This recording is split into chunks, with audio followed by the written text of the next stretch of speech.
It's a global business where we bring you up to speed on business activities, making the rounds all over the world. And we bring the conversation home on the segment Eastern Business Report as we discuss business activities and issues bedeviling businesses in the Southeast region. My name is Ubong Kings. Join the Afia Business Morning every weekday 10 a.m. to 12 noon. Exclusive to Afia TV on DSTV channel 254 and GoTV channel 17. The Afia Business Morning. Business unusual.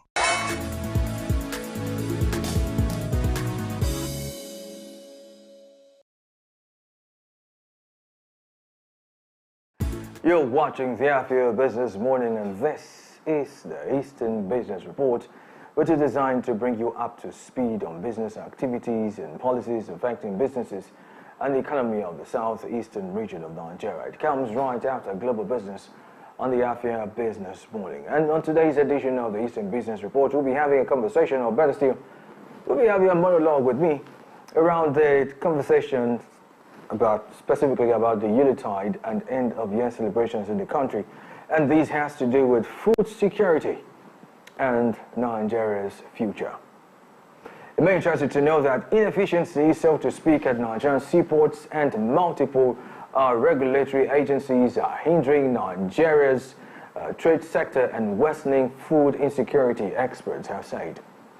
According to the World Trade Organization WTO's Trade Policy Review, these inefficiencies, coupled with long-standing import prohibitions on agricultural products and high tariffs, could inflate food prices and discourage private sector investment in agriculture. Nigeria's port operations have long been plagued by congestion, erratic customs regulations, and delays in clearing cargo. The International Trade Administration describes operations at Nigerian ports as among the most expensive globally, citing corruption and high berthing costs and a lack of space that forces ships to queue for weeks.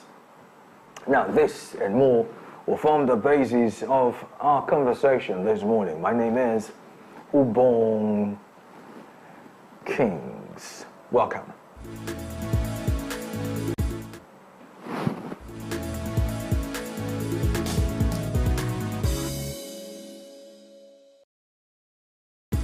Welcome back. And before we begin looking at the dimension of the ports in exacerbating the already bad food availability situation in Nigeria, it may interest you to know that I stumbled upon a video that tried to a large extent to shed light, so to speak, on the dire situation Nigeria finds itself with reference to food insecurity.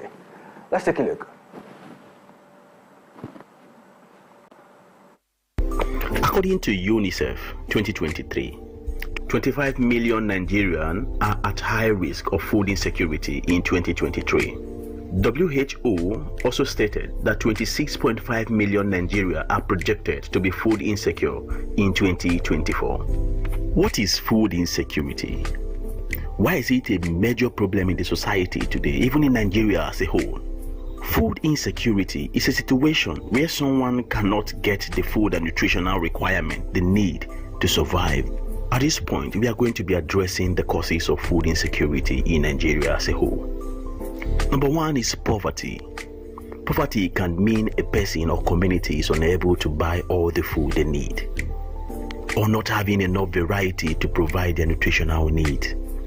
A person is food insecure since their poor financial situation leave them debating whether to meet their nutritional need or not. Poverty is a clear sign that we are food insecure. The percentage of Nigerians that are pushing to poverty every year is becoming alarming, and this is a clear sign that in the nearest future, most Nigerians will be food insecure. The next causes of food insecurity is environmental degradation and climate change.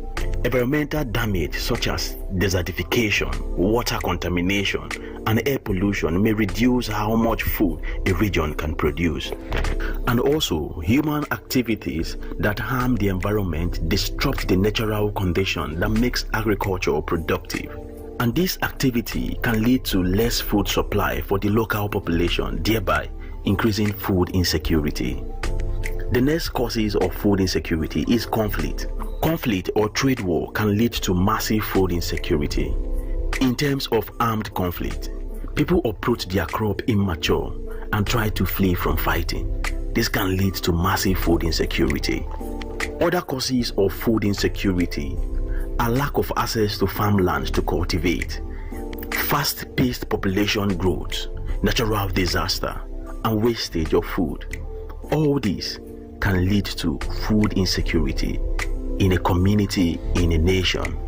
And lastly, we'll be tackling the effect of food insecurity on the population. Number one is poor health.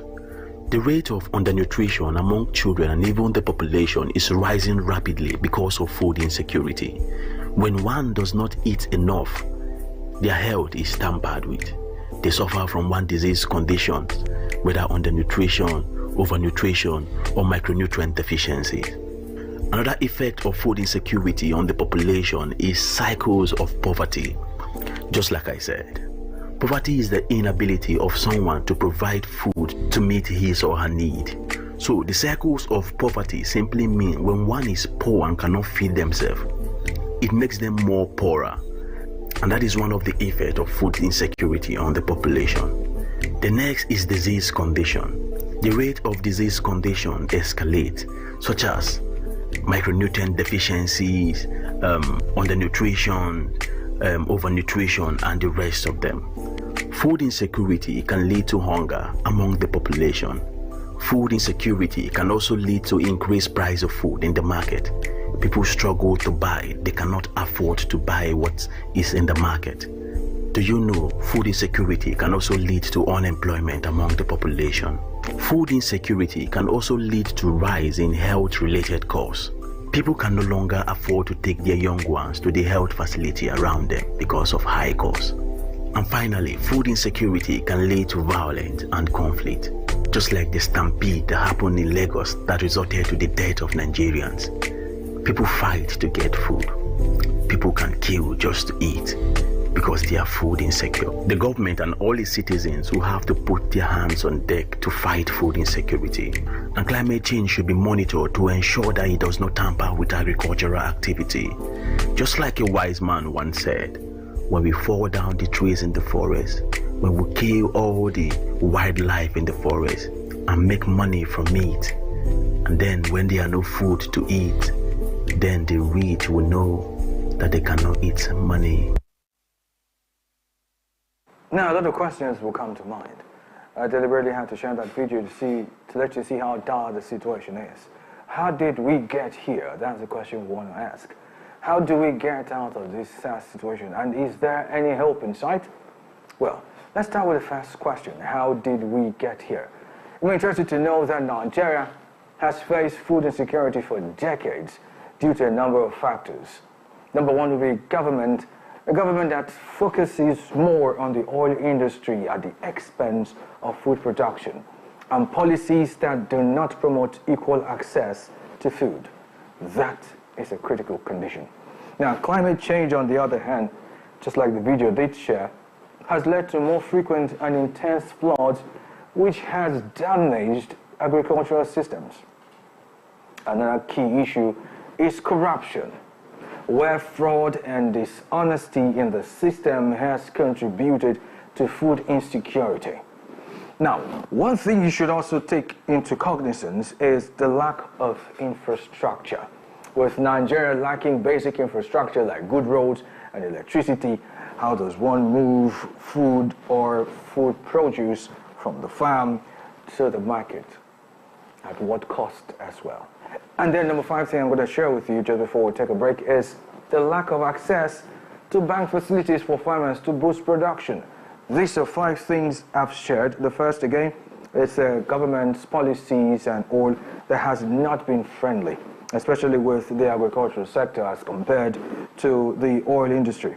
Number 2 is climate change, which we have, well, someone will say we have little or no control over, but I disagree totally. There's something we could do to make these things work. Number 3 is corruption. And this one right here we are all responsible in one way or the other, right from who is producing to who gets it to the market, and the person who sells eventually, and then to the middleman, and then to the end user. Everybody on that value chain is guilty somehow. We'll talk about it much later. And then the lack of infrastructure. We don't have, at most times, roads an issue. And then if there are roads, there are a lot of, I mean, you pretty much, have you traveled from Enugu to Uyo before? That road, you find out there are a whole lot of checkpoints there. The road, well, okay, but then the checkpoints, you get extorted for every single checkpoint you get into, and God help you, you don't have money to give. You stay there for hours. Imagine the food stuff you're carrying, or what you're carrying was food stuff that is perishable. By the time you get to your destination, who will buy it? See, loss of revenue. Then the lack of access to bank facilities is another issue. Many times they don't have these facilities. No, they don't. We hear a lot of government projects, but how many of them are really functional?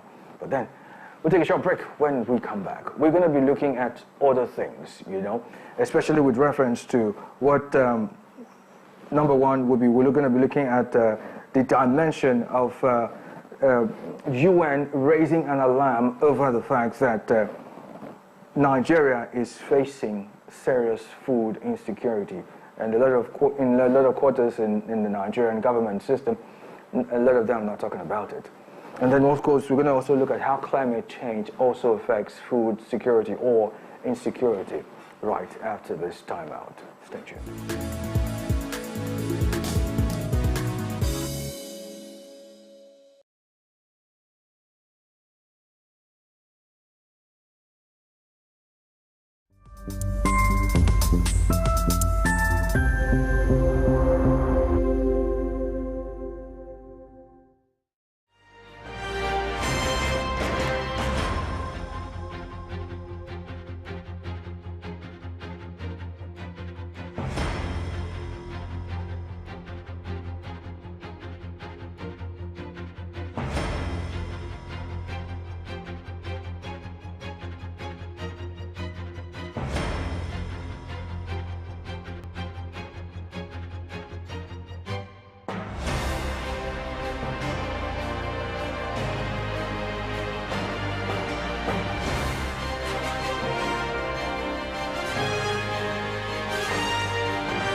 great to have you rejoin us on the program, and we're still talking food security and Nigeria's future.